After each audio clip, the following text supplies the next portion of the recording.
Hi guys, this is the story of my entitled mother-in-law Susan, 59, female.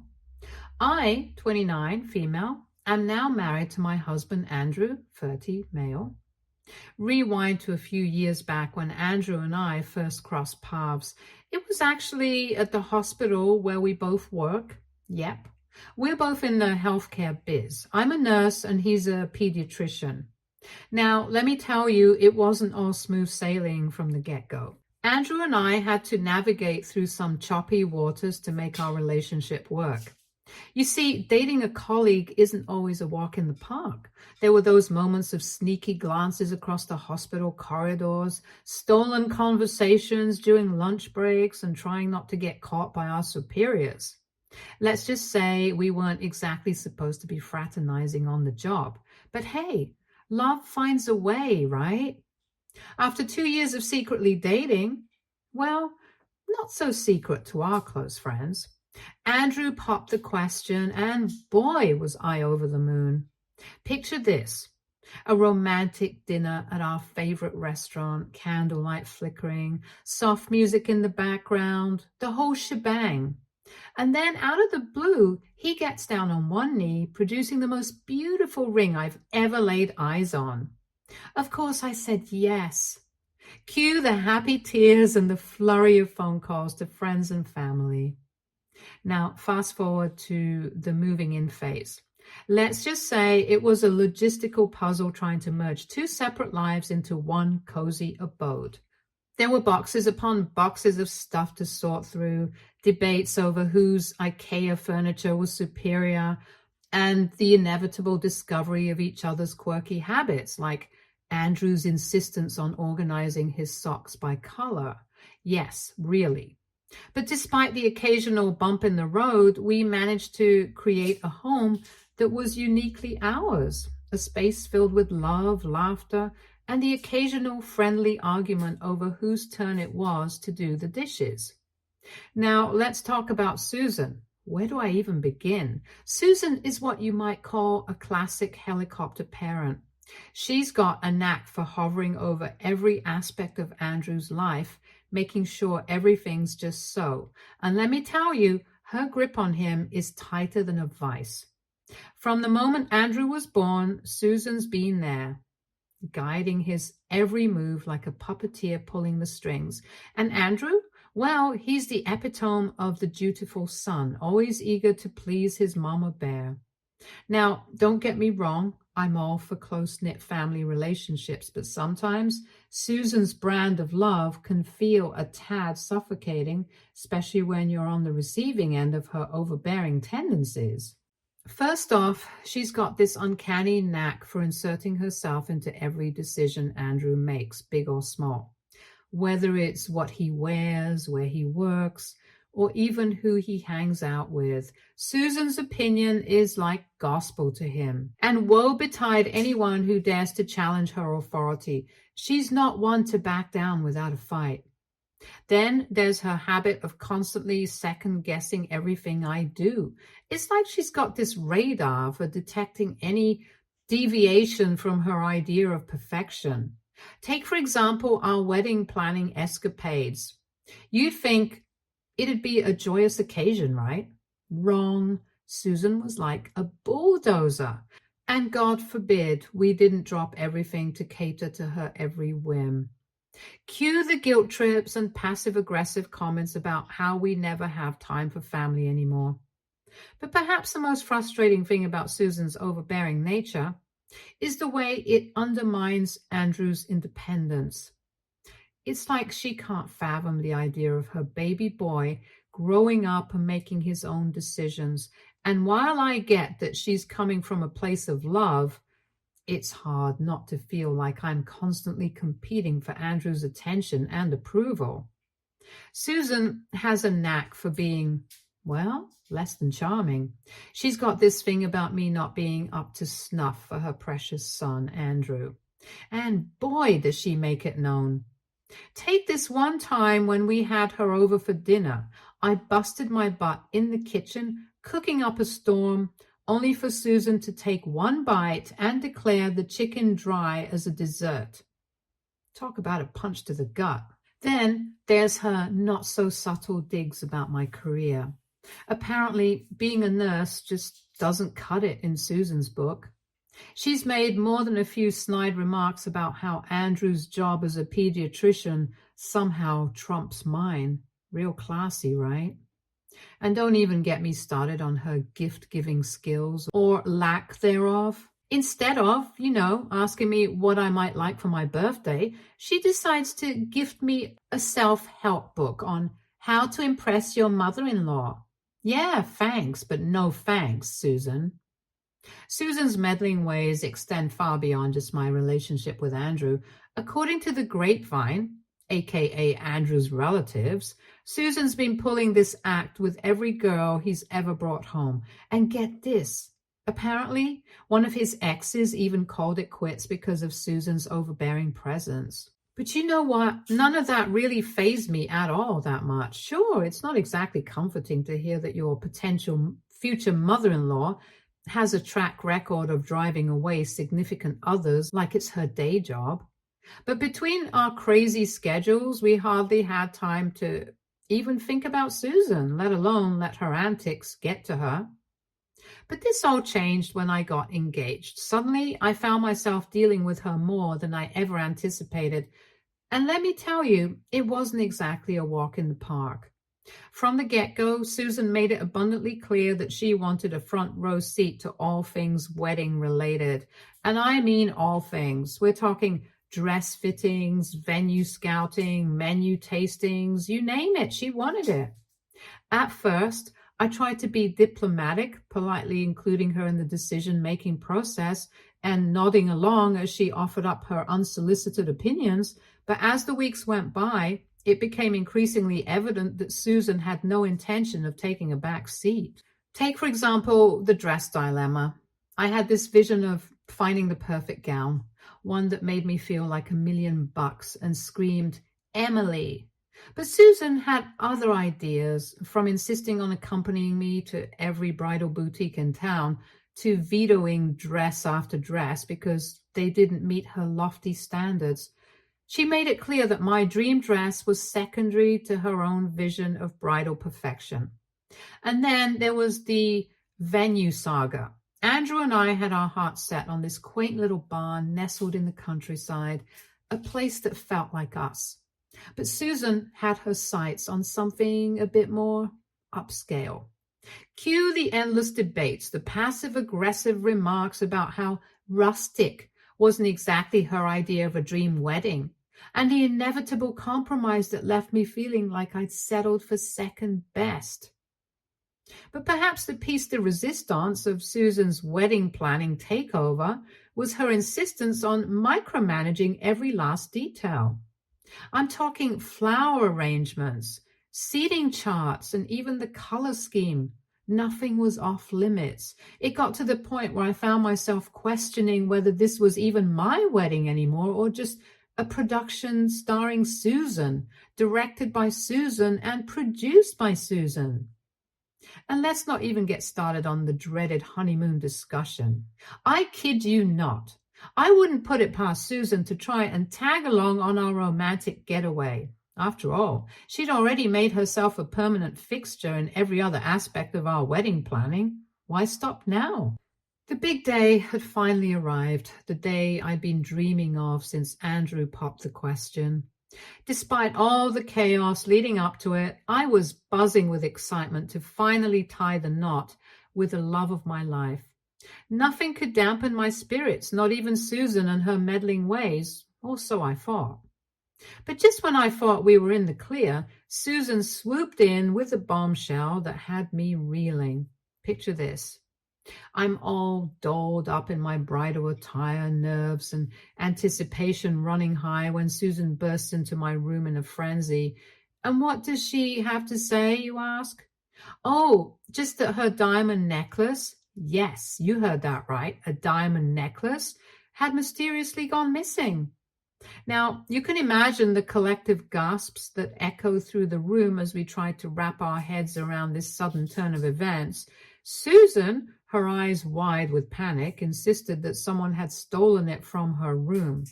Cue the frantic search party with Susan leading the charge like a woman possessed.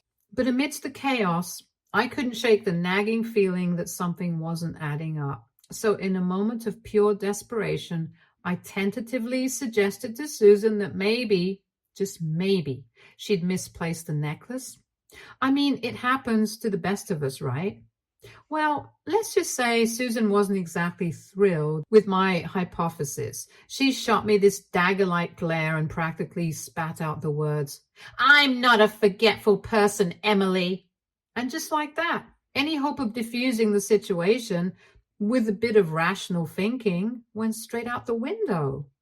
So there we were, me trying to reassure Susan that everything would be fine, while simultaneously battling the sinking feeling in my gut that this was only the beginning of a wedding day disaster.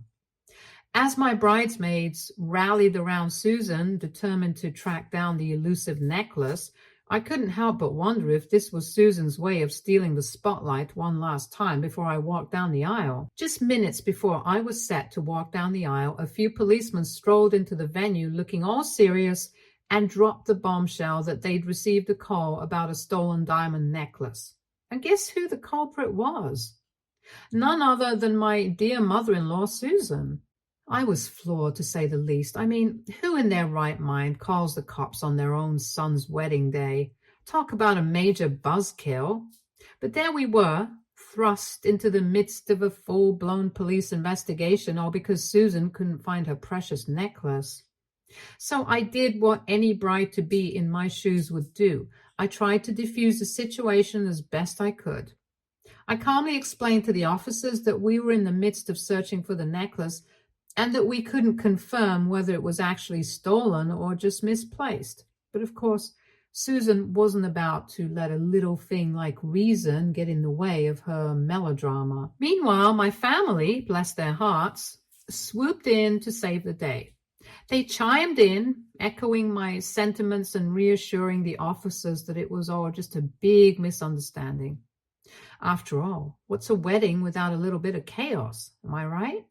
But despite their best efforts to smooth things over, the tension in the air was palpable. Guests were whispering and shooting suspicious glances in Susan's direction, and I couldn't help but feel like the weight of the world was bearing down on my shoulders. I mean, who needs pre-wedding jitters when you've got a full-blown police interrogation to contend with? As the minutes ticked by and the search for the missing diamond necklace continued, the tension in the air became almost palpable. Family members scoured every nook and cranny of the venue, their frantic whispers and hurried footsteps echoing off the walls. Meanwhile, my wedding ceremony, which was supposed to start on time, was now delayed by a whole hour. I couldn't help but feel a surge of frustration welling up inside me.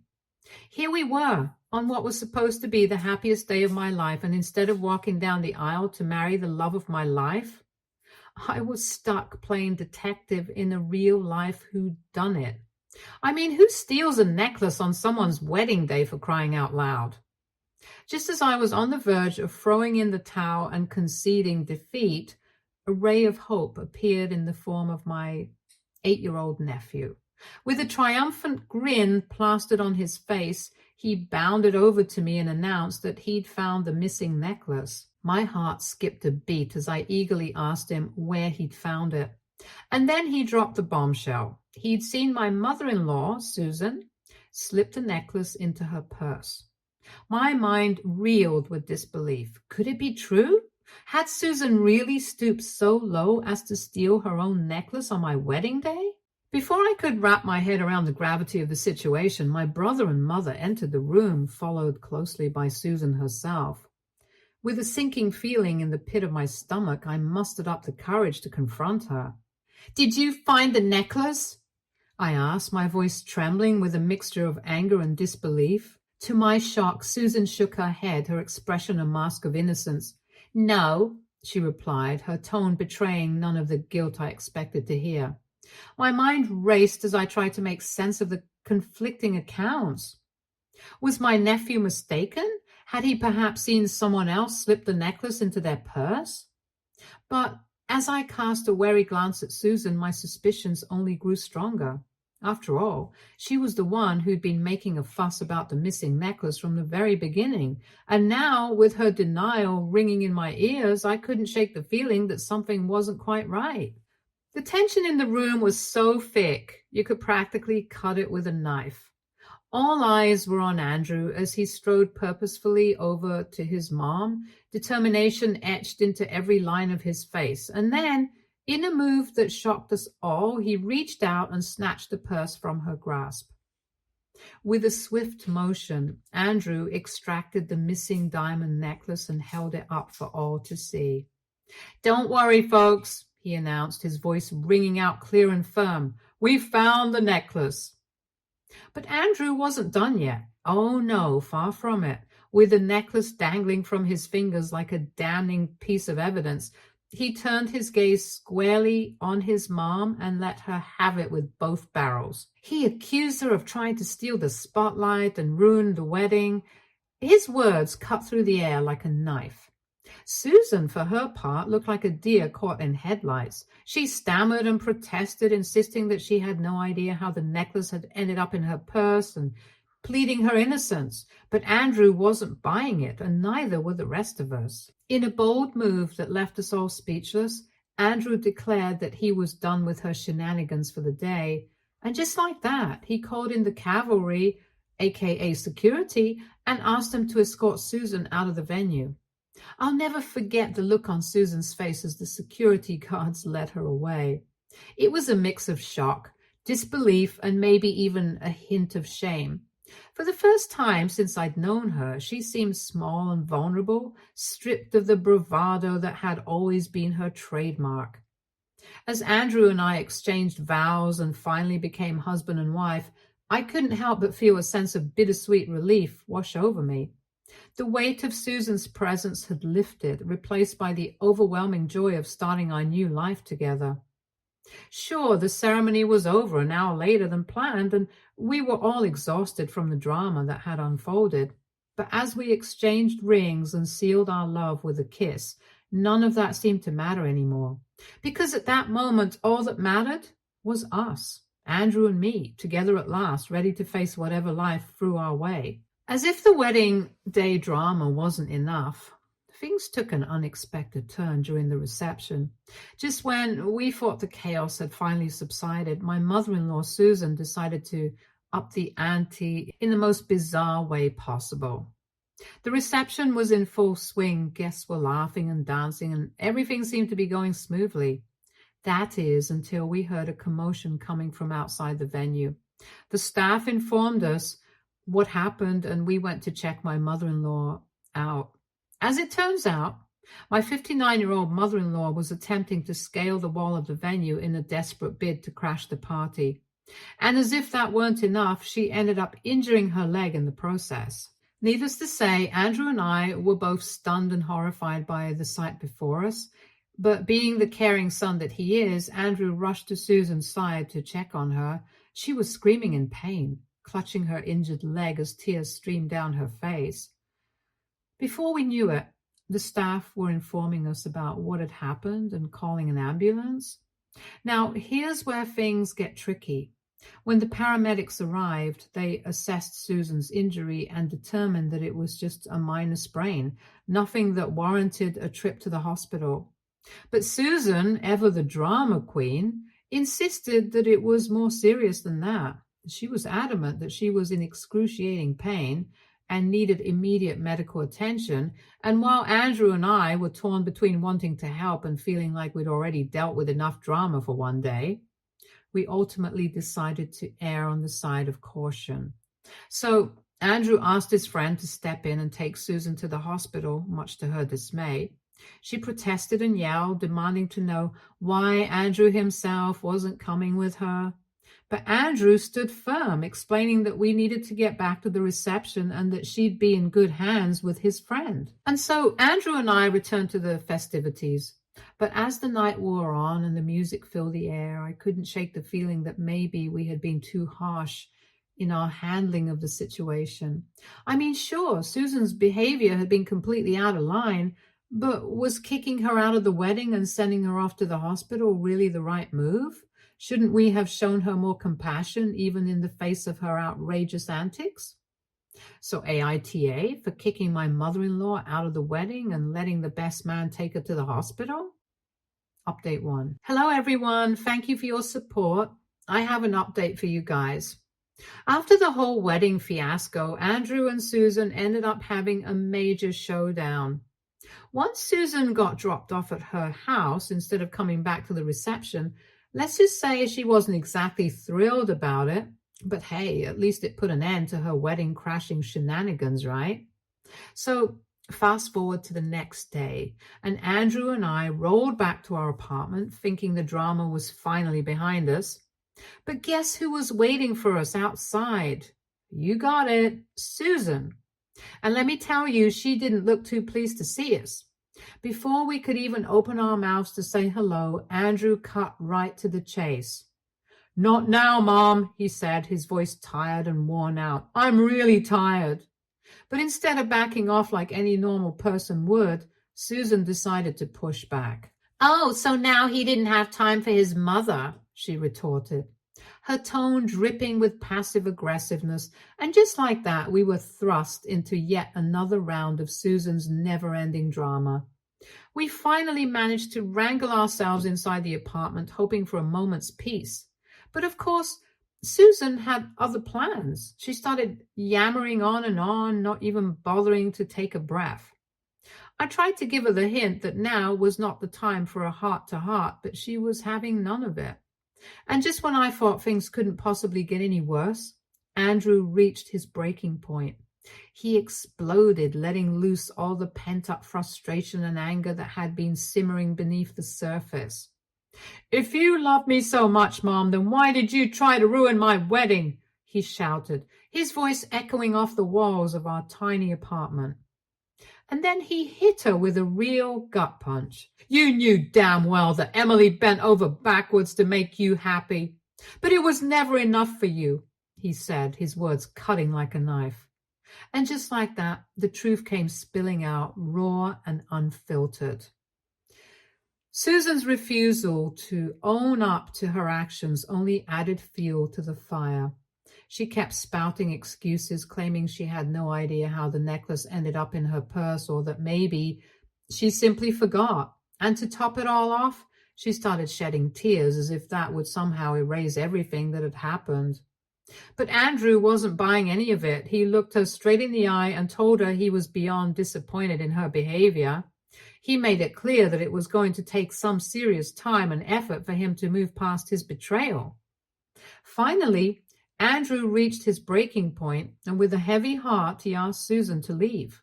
At first, she dug in her heels, refusing to budge, but when she realized that neither Andrew nor I were about to back down, she reluctantly left, shooting us one last glare, before storming off and saying that we were going to regret this later. Update 2. So it's been a hot minute since my last update, and let me tell you, things have been eerily quiet on the Susan front. After Andrew and I gave her the boot, I was fully expecting her to blow up our phones or show up unannounced at our doorstep. But to my surprise, there wasn't a peep from her. Talk about a plot twist, am I right? We were starting to get a little worried, to be honest. I mean, love her or hate her, Susan was never one to shy away from drama. So when she suddenly went radio silent, it definitely raised a few eyebrows.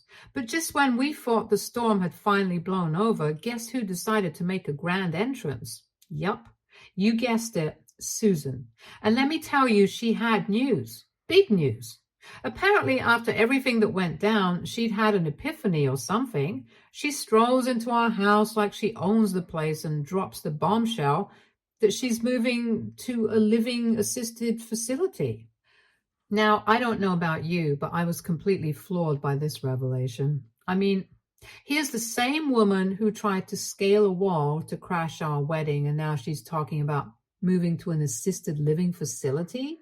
Talk about a 180-degree turn. Andrew, bless his heart, tries to talk some sense into her. He's all like, "What are you doing, Mom? You don't have to do this. We'll figure something out." But Susan, being Susan, insists that this is what's best for her. She goes on about how she'll have company and won't be all alone, yada, yada, yada. And just like that, she drops a bombshell that she's already leased out her house and she'll be moving out this weekend. I don't know about you, but I was reeling from the news. It felt like the ground had been pulled out from under us. Andrew, being the stand-up guy that he is, offers to drive her himself. But of course, Susan's got to go and play the guilt card, saying she doesn't want to be a burden or whatever. Classic Susan move, am I right? After she left, Andrew and I sat down and had a heart-to-heart. He admitted that he didn't quite buy Susan's whole story. So being the detective that I am, I reached out to a friend of Susan's who happened to be a realtor. And wouldn't you know it, she confirmed that Susan was indeed serious about this whole move. We were both feeling a mix of emotions, sadness, confusion, maybe even a hint of relief. I mean, don't get me wrong, it's not like we wanted Susan out of our lives completely, but after everything that had happened, maybe a little distance wouldn't be such a bad thing. But still, it's hard not to feel a pang of guilt knowing that things had come to this. After all, she's family, and seeing her go through something like this was tough to swallow. But at the end of the day, we knew we had to respect her decision, no matter how hard it was to accept. Update 3. Andrew and I had psyched ourselves up for what we thought was going to be a smooth transition to the assisted living facility for Susan.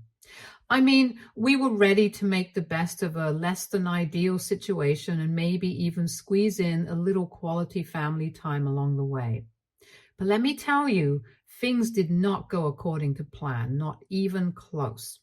As we piled into the car, Andrew and I were trying to keep the mood light and breezy. We cracked jokes, sang along to the radio, anything to distract ourselves from the awkwardness of the situation. But Susan, bless her heart, was as quiet as a mouse.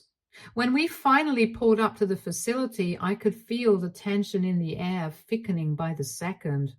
We exchanged nervous glances as we stepped through the doors, bracing ourselves for whatever lay ahead. But nothing, not even our wildest imaginations, could have prepared us for what happened next. You see, when we approached the reception desk to check Susan in, we were met with blank stares and confused expressions. It turns out there was no booking in Susan's name. Zip, zilch, nada. Susan, of course, was adamant that she'd made the booking herself and that the guy on the phone had confirmed everything. But as it turned out, there had been a major miscommunication. The guy had only confirmed a visit, not a booking. Andrew, bless his soul, tried to keep his cool as he grilled Susan about how she could possibly have made such a colossal blunder. But Susan, being Susan, started to unravel right before our eyes. Tears welled up in her eyes as she admitted that she didn't know what to do next. She'd already gone and rented out her apartment thinking everything was all set, and now here she was, faced with the harsh reality that things weren't going according to plan. I glanced at Andrew and I could see the gears turning in his head.